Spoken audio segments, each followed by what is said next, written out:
Hello everyone, today we're gonna see how to install Orskey dashcam. Firstly, choose a spot on the windscreen behind the rear view mirror for a clear view and attach the dashcam using a suction cup or adhesive mount. Adjust the angle to ensure the camera captures the road properly. Ideally, place the rear camera in the center of the rear windshield. If mounting externally, install it above the license plate for a clear view, and consider how the cable will enter the car. This may require drilling a small hole. Plan the cable route to ensure it's long enough and tuck the cable under floor mats, door seals, or interior trim.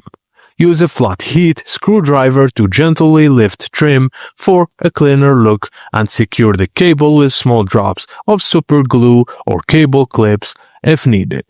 Now use the same routing method as the rear camera cable to hide the power cable, then plug the power cable into the car's cigarette lighter or a port of USB. If the cigarette lighter is already in use, use a splitter to power up multiple devices. And that's it, guys. Thank you for watching, and please don't forget to like and subscribe for more.